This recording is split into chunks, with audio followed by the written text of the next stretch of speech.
Welcome back. This is Andrew, and I just want to talk to you a little about what's going on for the Fusion today. Let's get into it.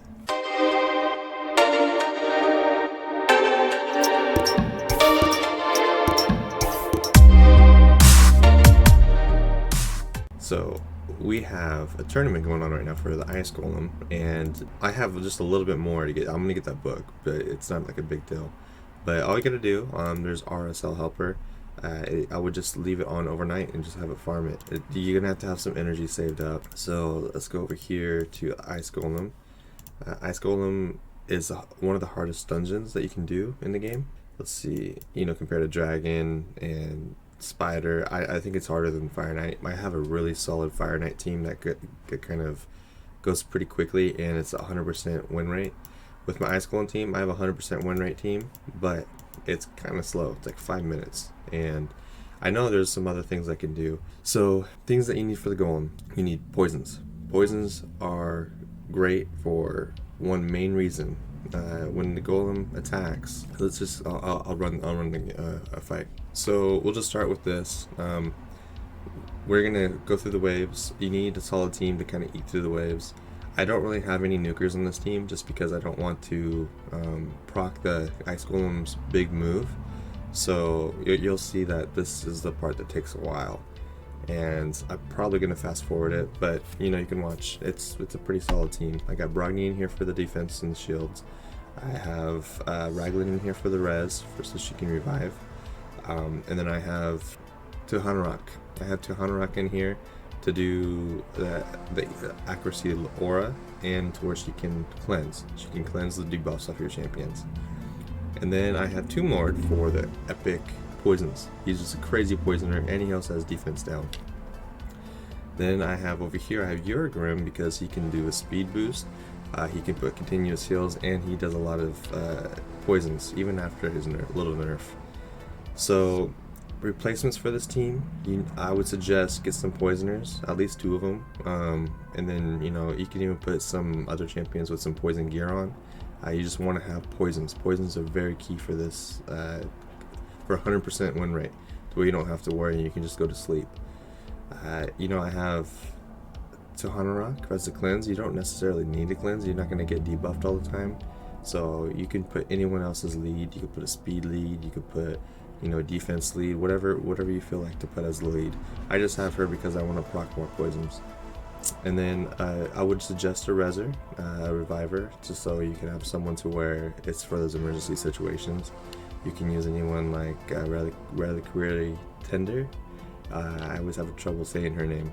There's many resers. There's that demon small one. He's pretty cool. I like him. So just pick a reser probably. And then over here with Brogni, he was a fusion, and he's one of my more favorite champions. But if you just want to put someone in there, you can, like Seeker for example. Whenever you get hit with a critical hit, he puts defense buff on your champions. So, and he's a good defensive based champion. There's other champions like Miscreated Monster that puts a shield. You don't necessarily need shields, but shields kind of help mitigate the damage. So you can get one of those guys. So as we're slowly itching our way through the fight, at 2 minutes and 45 seconds, we are almost to the boss.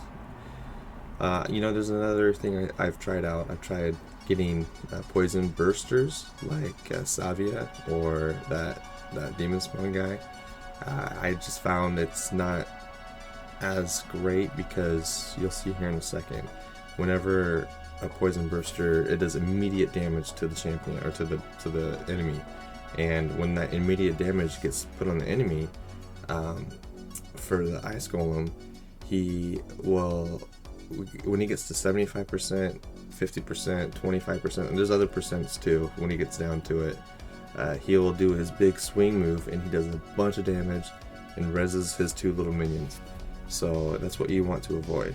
So I found with just poisons only,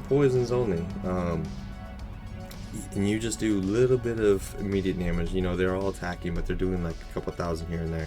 They're not doing like 10 or 20 or 30,000 damage. or even 100,000 damage. Like Seer's Karma does a lot of damage, and that would proc his ability that really kind of destroys your team. So, alright, we're at 4 minutes. Yeah, this is a long run. Okay, so here we go. Now, you're gonna see about right here is when he procs that move, and it does a lot of damage. But when he has all these poisons, we're gonna get lots of poisons to get the decreased defense on him. He has HP burn as well. See, he hits hard regardless. Like he's a hard hitter, and my guys are geared pretty well. So, but look at all the poisons now, and his, like I was saying, it's about like right here when he procs it again. So you're gonna see with those poisons, he's not gonna proc it again. It's not gonna happen probably for a while. So let him take his turns. You don't really want to have decreased speed. You want him to attack, so this poisons will proc. So decreased speed is really not a big thing here. See, and he still hasn't proc that move yet. Poisons are doing some damage. I got the defense up and everything on everyone, and then the minions are there because I think, what is it, Tomb Lord I think has the decreased speed on his A1. So if you had an AoE decreased speed, it's not really ideal here.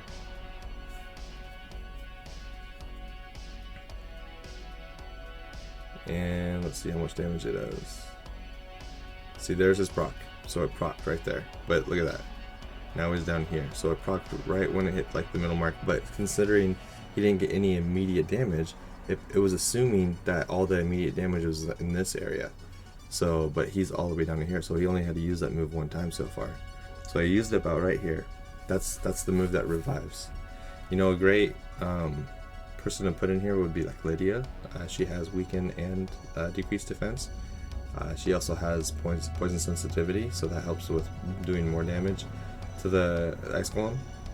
It's just, this is a really safe team. I want to go to bed, and I want to dream. I don't want to wake up in the middle of the night and check to see, you know, 15 failed missions or something. So, I don't know about you, but I value my sleep. We're at 6 minutes now. It's taken forever, but slowly but surely the turtle always wins, right? You know, that's the way it works. See, he only procced it one time this whole time, and he's gonna die. He's not gonna make the next round, the next hit for him.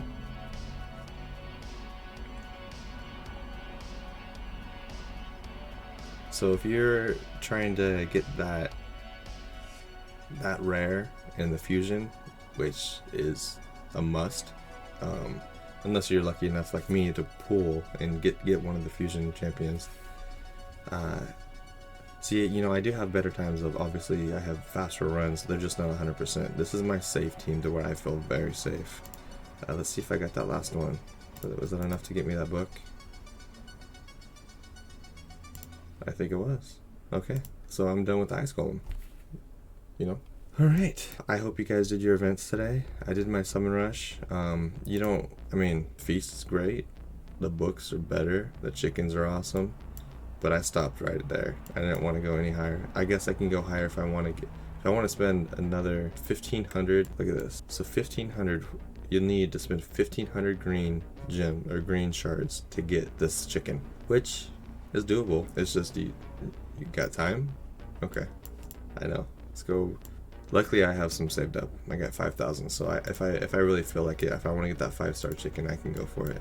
Like I said, I hope this helped out. Get your tournaments and events done. Get this fusion. You know, try to at least. If you can't, get some of those epics. Those epics are amazing. I actually like the Shadow King girl that I got. I was looking at her, and she has this move.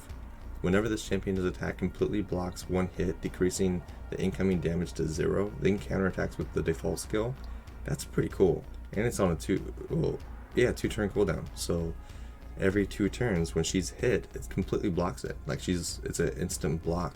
And then she counterattacks and she hits if you have her on high attack, which she's an attack-based champion. And she's under the perfect veil, she's going to be hitting 2 times, an additional 20% if it was a critical hit. So, and she's a pretty solid champion. I'm not saying she's the best. I'd say she's solid though. She's a really cool champion. I really like this this passive move. This is really cool. It's very unique. And then when attacked by a boss, decreases the incoming damage by 50% instead of counterattacking. Or instead of blocking the damage to 0, and then she counterattacks. So if she's on the clan boss team, for the Demon Lord, you know, she's gonna be hit, but she's gonna get 50% damage. She's gonna last longer, and then she still counterattacks. So, but that's, now you have to keep in mind this is not every hit though, it's every 2 turns. So every 2 turns, this will reset, she can use it. So, and it's a passive. So, alright guys, that's it for today. I hope you have a great day, have a great weekend. I'll see you tomorrow.